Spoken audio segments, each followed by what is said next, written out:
오늘 우리에게 주신 하나님 말씀 보겠습니다. 요한복음 10장 18절. 요한복음 10장 18절. 11절부터 18절까지 우리 같이 있습니다. 11절부터 18절까지 있습니다. 나는 선한 목자라. 선한 목자는 양들을 위하여 목숨을 버리거니와 삭구는 목자가 아니요 양도 제 양이 아니라. 이리가 오는 것을 보면 양을 버리고 달아나나니 이리가 양을 물어가고 또 해치느니라. 달아나는 것은 그가 삭군인 까닭에 양을 돌보지 아니함이나 나는 선한 목자라. 나는 내 양을 알고 양도 나를 아는 것이 아버지께서 나를 아시고 내가 아버지를 아는 것 같으니 나는 양을 위하여 목숨을 버리노라. 또 이 우리에 들지 아니한 다른 양들이 내게 있어 내가 인도하여야 할 터이니 그들도 내 음성을 듣고 한 무리가 되어 내 목자에게 있으리라. 내가 내 목숨을 버리는 것은 그것을 내가 다시 얻기 위함이니 이로 말미암아 아버지께서 나를 사랑하시느니라. 이를 내게서 빼앗는 자가 있는 것이 아니라 내가 스스로 버리노라. 나는 버릴 권세도 있고 다시 얻을 권세도 있으니 이 계명은 내 아버지에게서 받았노라 하시니라. 아멘. 하나님 말씀이었습니다. 좋으신 하나님, 이 시간에 말씀 드리려고 합니다. 우리에게 귀를 열어주셔서 하나님의 음성이 들리게 하시고 그 말씀 따라 순종하며 살아갈 때 주시는 풍성한 은혜를 받게 하옵소서. 예수님의 이름으로 기도합니다. 아멘. 우리 계속해서 목자이신 예수 그리스도에 대한 말씀을 나누고 있습니다. 첫 번째 시간에서 예수님은 우리 한 사람 한 사람을 다 기억하시고 기억하시는 게 아니라 나 한 사람의 예수님이 되어주신다. 내 이름도 알고 나를 불러주신다라는 말씀을 전해드렸었습니다. 두 번째 시간에서는 예수님 우리의 선한 목자가 되어주시는데 선한 목자가 된다는 것은 내가 그의 양이 된다는 얘기고 그의 양은 그의 음성을 듣고 예수님의 목자이신 예수님은 우리를 이끌어주시는 분이다. 그래서 하나님의 음성을 듣는 것이 무엇인가에 대해서 우리가 어떻게 듣고 어떻게 따라야 되는지에 대해서 말씀드렸습니다. 오늘은 그 세 번째 시간입니다. 여러분들 다시 듣기를 통해서 유튜브를 보시면 지난번 거 다 들으실 수 있으니까 우리 복습은 생략하기로 하고요. 우리가 목자이신 예수님을 따라가는 양이라는 주제에 대한 말씀을 나누면서 히브리 문화를 대해서 우리가 함께 나눠봤죠. 양을 보면 양은 참 의심이 많아요. 고집도 셉니다. 지난 첫 번째 시간에 말씀드린 것처럼 양을 밖에 불러내는 건 쉬운 일이라고 그랬습니다. 목자가 사인을 내고 이름을 부르면 양들이 다 목자에게로 다 온다라고 말씀을 드렸어요. 진짜 어려운 건 양을 우리 안에 넣는 거예요. 우리 바깥에서 끄집어내는 건 쉽지만 집어넣는 건 어렵습니다. 우선 우리는 답답하거든요. 그리고 양은요 잘 못 믿어요. 그리고 부딪히는 걸 싫어합니다. 그러다 보니까 그냥 20-30마리가 같이 한 목자를 따라다닐 때는 괜찮지만 낮에 그렇게 다니다가 저녁에 다른 양들과 다 섞여서 한 우리 안으로 들어갈 때는 잘 들어가려고 하지 않습니다. 양은 불안합니다. 그 안에는 목자가 없습니다. 그러니까 양은요 우리 안에 집어넣기가 어려워요. 양 우리 밖으로 끄집어내는 건 쉽지만 집어넣는 게 참 어렵거든요. 그때 이 히브리인들이 양을 집어넣는 방법이 있습니다. 그건 뭐냐면 우선 끈이나 이런 걸로 우리를 쭉 만들지요. 사방에서 풀을 뜯었던 양들이 목자가 양을 다 데리고 한 곳에 모입니다. 그러면 그 안으로 안 들어가려고 할 때 이제 목자가 그 문에 눕게 됩니다. 누워요. 누우면 그 양들의 이름을 부르면 양이 자기 목자가 누워 있을 때 그 목자를 타 넘어서 혹은 밟고 그 안으로 들어가게 됩니다. 그건 암묵적으로 서로 약속하는 거예요. 목자가 야 내가 너 옆에 없지만 내가 이 문에서 너를 지켜줄게. 항상 나는 이 안에 있어. 그러니까 나를 넘어서 가라.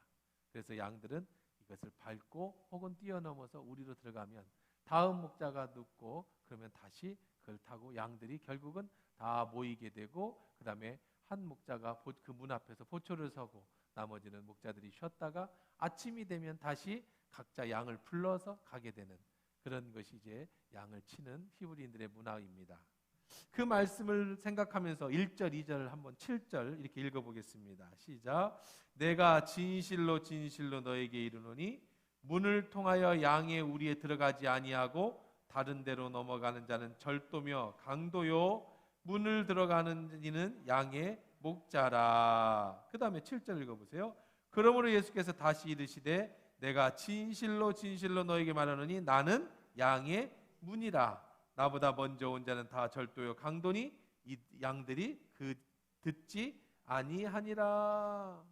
자, 예수님이 양의 문이 되신다라는 게 무슨 뜻인가? 양의 문이 된다는 것. 예수님이 친히 양의 문에 누우시면, 목자이신 예수가 누우면 양들인 우리가 예수를 밟고 우리 안으로 들어가는 거예요. 그럼 이렇게 생각할 수가 있습니다. 우리가 어떻게 감히 예수님을 밟을 수 있어? 아니요, 우린 다 예수를 밟았어요. 어떻게 밟았습니까? 십자가에서 예수님이 우리를 대신해서 죽어주셨어요. 밟힘을 당했다고요. 여러분이 감히 내가 어떻게 예수님이 아니라, 여기서 중요한 것은 예수님이 기꺼이라는 거예요. 우리는 감히 예수님을 밟을 수 없는 존재지만 양이 어찌 목자를 밟을 수 있겠습니까? 그러나 목자는 기꺼이 양을 위하여 자기 몸을 내어놓는 거예요. 자기를 밟고 우리 안으로 들어가라. 양은 목자를 밟을 때 평안을 얻습니다. 목자를 밟고 들어갈 때 그 안에 힘을 얻고 위로를 얻고 보호함을 받게 된다는 겁니다. 예수님이 십자가에서 나를 대신해서 밟혀 죽어주셨어요. 우리는 그 십자가의 은혜로 평안을 얻고 예수님이 십자가에 대신 죽어주심으로 우리가 그 안에서 낙과 기쁨을 얻을 수 있는 겁니다. 이 십자가의 은혜가 아니면 우리는 구원을 얻을 수가 없어요.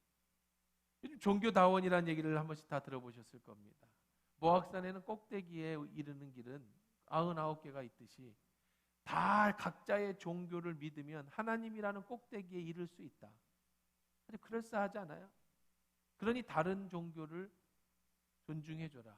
불교는 도를 닦아서 석가모니를 통하여 극락, 하나님께로 이르는 거고, 기독교는 예수를 통하여 구원의 천국에 이르는 것이고, 이슬람은 마호메트를 통하여 그들이 말하는 천국에 이를 것이고, 도교는 자기의 조상을 잘 섬김으로 인해서 그 힘으로 이룰 것이고, 각자 다.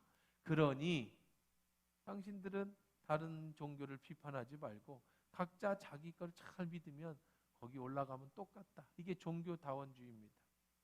그러나 우리 그리스도인들은요, 절대 그걸 용납할 수가 없어요. 예수라는 문으로 들어가는 것 외에는 다 절도요, 이리요, 늑대고 강도라고 말씀하셨어요.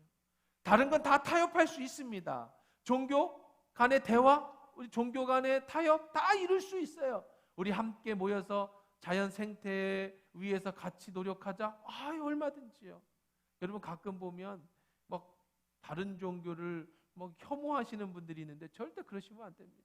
그분들도 다 돛 닦는 분들이고 착하게 살려고 하는 분이지, 어떤 종교가 나쁘게 살라는 걸 가르쳐 주는 종교가 어디 있어요? 스님들도요, 얼마나 힘든지 몰라요, 돛 닦는 게. 여러분들 스님이라고 안 부르고 막 땡중이라 부르고 막 이상한, 그러지 마세요. 왜 그 사람들은 목사라고 부르고 목사님이라고 안 불러주는데요? 똑같아지면 되겠습니까? 여러분 넓은 마음으로 다 이해할 수 있어요. 그분들 다 존경해 줘야 됩니다. 다 종교를 가지신 분은 나름대로 그 종교를 통해서 돌을 닦으시고 다 성찰을 하고, 그 모든 종교, 좋은 종교, 나쁜 건 아니겠지만 다 착하게 살라고 가르치죠. 그러니까 우리는 함께 손잡고 자연보호도 할 수 있고 사회복지도 할 수 있고, 우리는 뭐든지 할 수 있어요. 저는 스님하고 차도 마시고 다 할 수 있습니다. 기회가 없어서 못하지. 문제는 뭐예요? 구원에 이르는 문제에서만큼 우리는 합의할 수가 없어요. 오직 천국에 이르는 길은, 구원에 이르는 길은 예수 그리스도라는 문을 통과해서만 구원에 이를 수 있는 줄 믿습니다.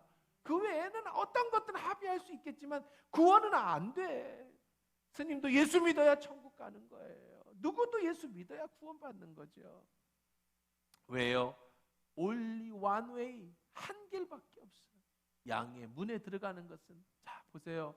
예수님이 십자가를 통해서 양의 문이 되어주셔서 예수를 밟는 자만 구원을 얻어요. 자, 한번 보십시다.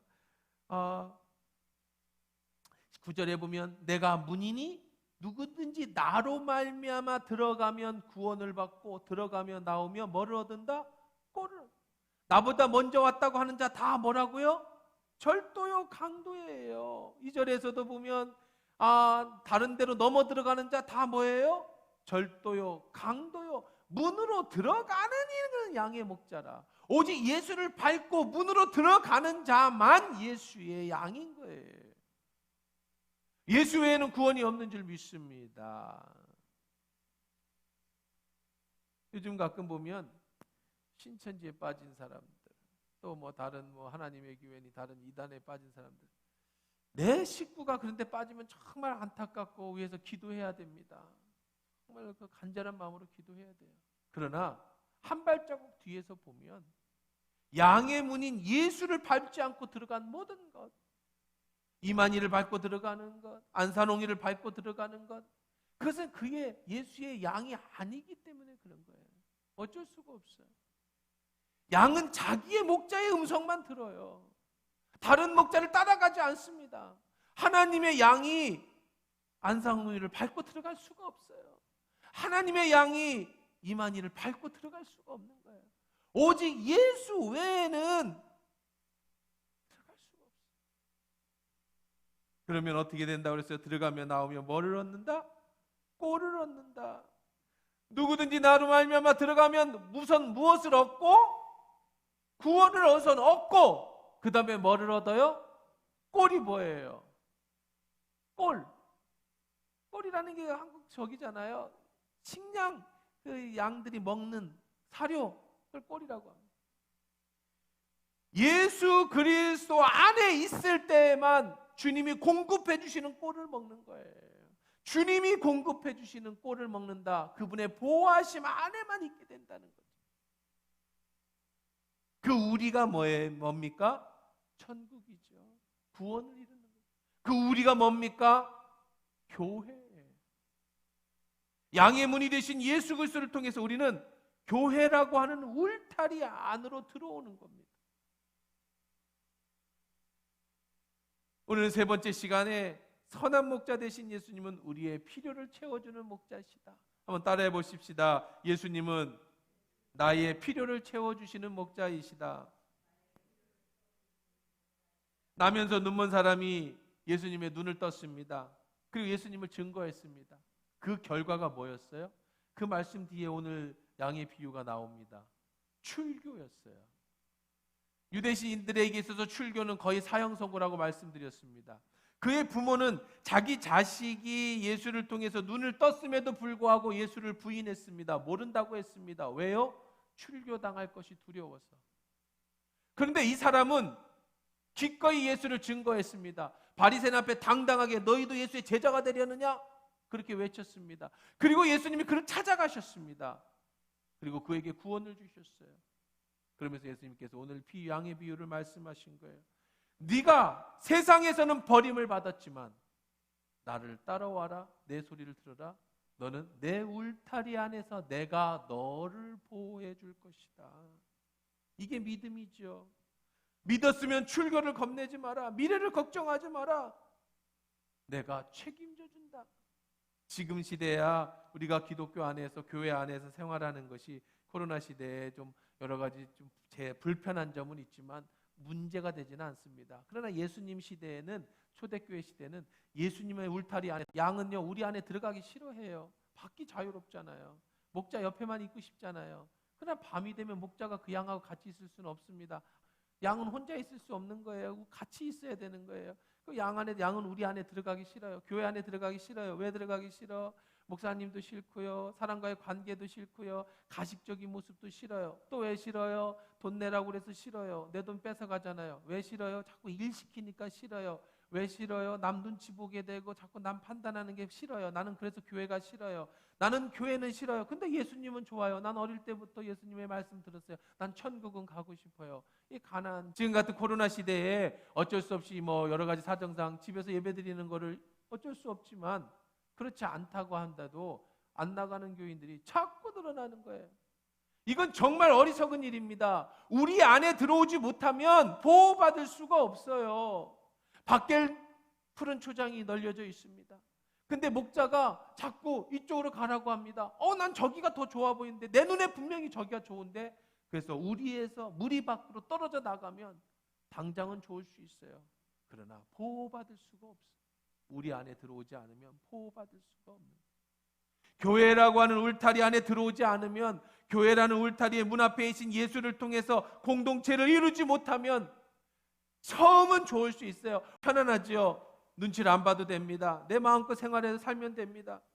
우리 안에 들어오면 양과 부딪힙니다. 싫은 양도 만나야 됩니다. 답답합니다. 하지만 그 우리 안에 있지 않으면 보호받지 못해요. 사랑하는 성도 여러분, 세상은 신기한 게 참 많아요. 놀라운 것도 많습니다. 재미있는 것도 많습니다. 하지만 거기는 안전하지 않아요.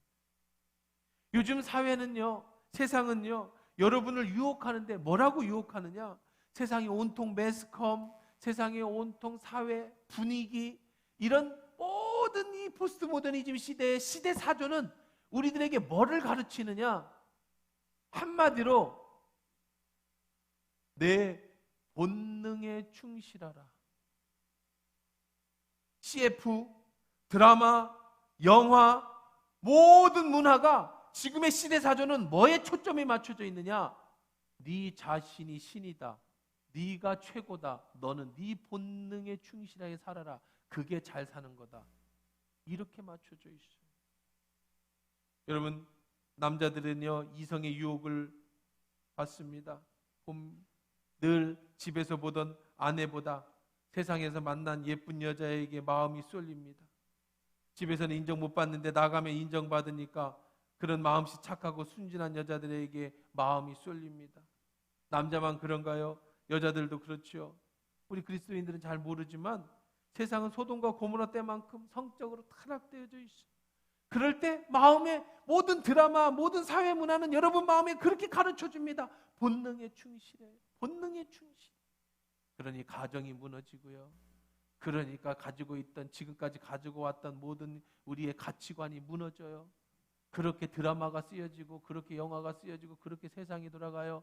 그리고 그것은 죄라고 생각하지 않습니다. 내 본능에 충실한 것이 왜 죄냐? 이들에게 유혹하는 한마디, 네 본능에 마음이 끌리는 대로 해라. 사업하는 사람에게는 사업의 편법이, 공무원에게는 뇌물의 유혹이, 각자 위치의 자리에서 사단은 교묘하게 너는 네 마음대로 해. 그것이 잘 사는 거야. 소돔과 고모라 시대처럼 아담과 하와가 본능에 충실해서 하나님처럼 선악과를 따먹고 난 이후에 우리 속에 죄성이 있는데, 그 죄성은 사단은 여러 문화를 통해서 우리에게 계속 얘기합니다. 본능에 충실해, 본능에 충실해. 이것이 신앙도 도전을 해요. 신앙생활도 도전을 합니다. 본능에 충실해라. 예수 믿지 말라는 거 아니야. 교회 다니지 말라는 거 아니야. 성경 읽지 말라는 것이 아니야. 너 교회 가면 싫잖아. 사람들하고 만나는 게 싫잖아. 그러니까 너 혼자서 신앙생활하면 되지. 텔레비전 보고 예배드리면 되잖아. 네 연금 오면 다른 어려운 사람 도와주면 되잖아. 그래도 하나님은 너와 함께 하셔. 예수님은 네 옆에 계셔. 꼭 교회만 가야 있겠니? 네 본능에 끌리는 대로 신앙생활해. 여러분, 사단의 말이에요. 우리 신앙생활은요, 여러분 본능에 충실하면 안 됩니다. 말씀은요, 순종을 가르칩니다. 말씀은 복종을 가르칩니다. 순종과 복종이라는 건 뭐예요? 내 본능을 거스리는 행동이에요. 내가 하고 싶은 걸 막는 거예요. 그게 순종이에요. 그게 복종이에요. 양은요, 내 멋대로 가서 풀 뜯고 싶어요. 내 마음대로 혼자 자유롭게 살고 싶어요. 목자의 타치를 받고 싶지 않아요. 양의 우리 안에 들어가고 싶지 않아요. 내 마음대로 풀도 먹고 내 마음대로 물도 마시고 싶어요. 그것이 양의 본능입니다. 하지만 잠시 잠깐은 편안할지 모르지만 그 마지막은 결국은 일이요, 강도요, 절도에 당해서 그 영혼이 송수리째 다 빼앗겨 버린다는 겁니다. 목자가 왜 양떼를 데리고 좋은 곳으로 안 갔겠습니까? 거기에는 이리와 늑대가 웅덩이가 있기 때문에 안 간 건데, 양의 목소리를 듣지 않고 그저 내 본능에 충실하면 결국은 자신을 파멸로 몰아넣는다는 거예요. 양은 목자와 함께 있을 때 안전하고 구원을 얻는 거죠. 예수님 안에 있을 때 우리는 평안을 얻는 겁니다. 순간순간 유혹이 옵니다. 마음의 본능에 충실하라고 마음이 말합니다. 온통 매스컴과 사회는 나로 하여금 네 마음대로 네가 생각한 대로 살라고 말합니다. 네 인생의 주인은 너라고 얘기합니다. 그러나 그렇게 사면 파멸을 온다는 걸 여러분 꼭 잊지 말아야 될 거예요.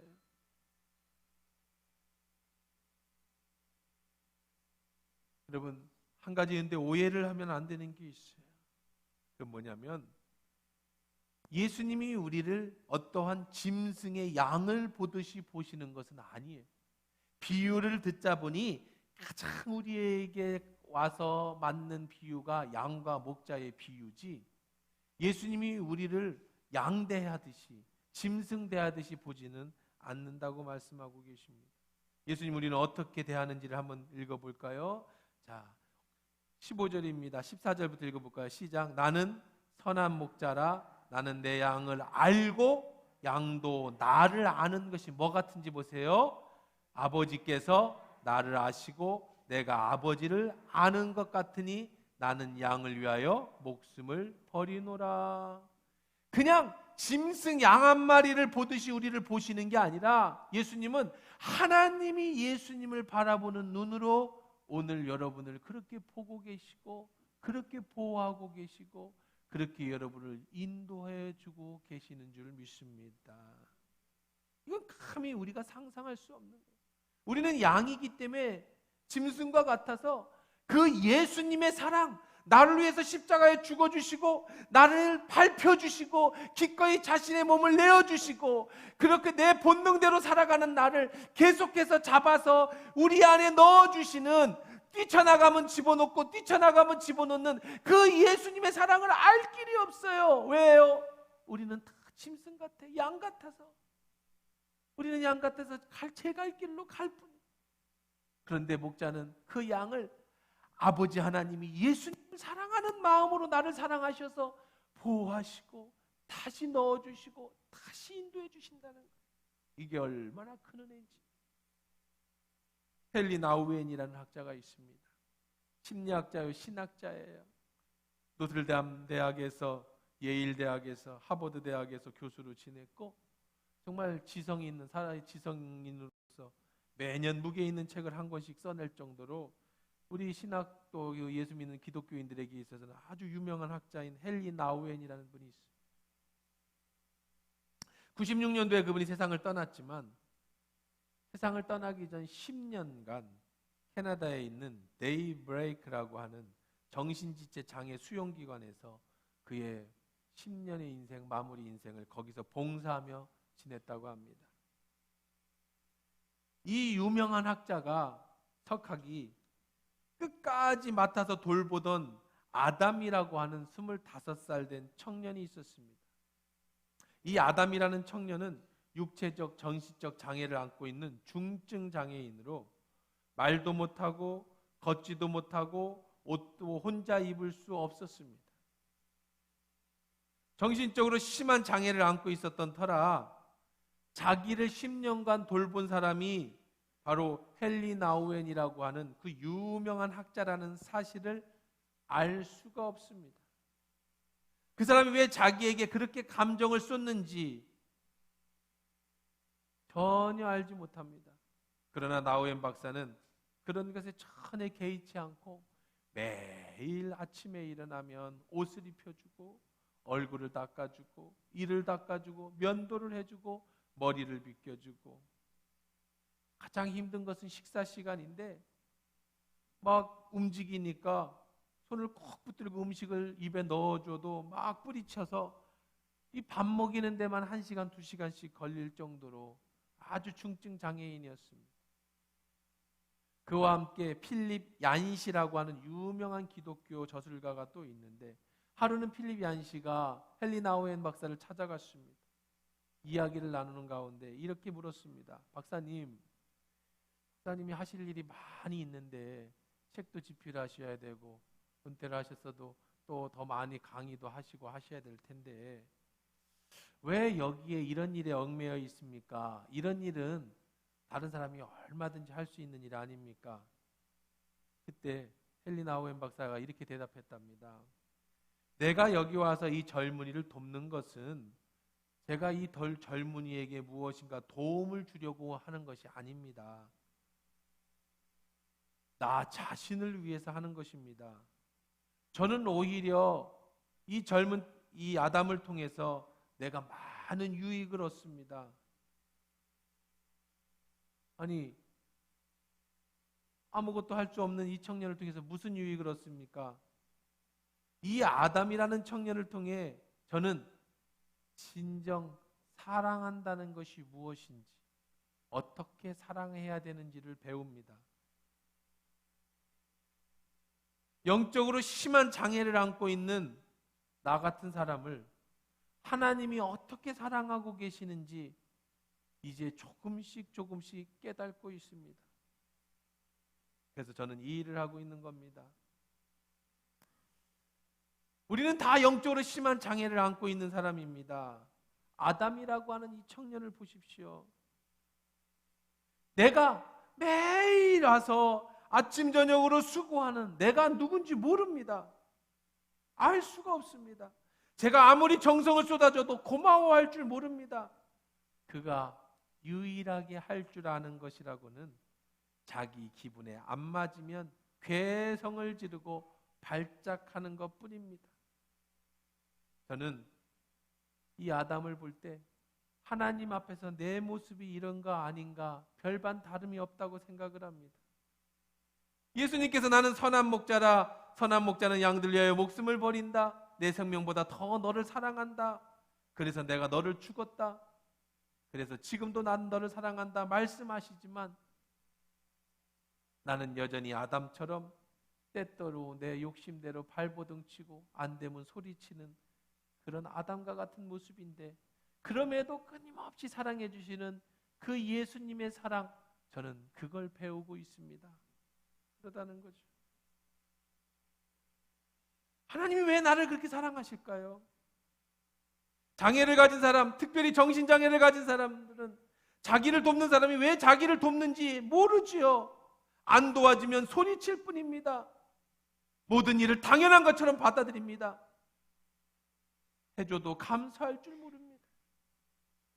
없으면 소리치는 것이 그가 할 유일한 방법이에요. 그 모습이 내 모습은 아닌지. 우리는 예수님의 사랑을 당연한 것으로 받아들입니다. 목자이신 예수님이 양인 나를 치는 것을 당연한 것으로 받아들입니다. 우리가 예수를 밟고 우리 안에 들어가는 것을 당연하게 받아들입니다. 그러면서 물 없으면 물 없다고 소리치고, 먹을 것이 없으면 먹을 것도 없으시고 소리치고, 조금만 피곤하고 옆 사람하고 부딪히면 뛰쳐나갈 생각만 하고, 그게 우리의 양의 모습이에요. 그럼에도 불구하고 계속해서 사랑해 주시고 한결같이 사랑해 주시고, 아버지가 아들을 사랑하듯 하나님이 예수님을 사랑하듯 예수님은 우리를 그렇게 사랑하는, 나는 양을 위하여 목숨을 버리노라.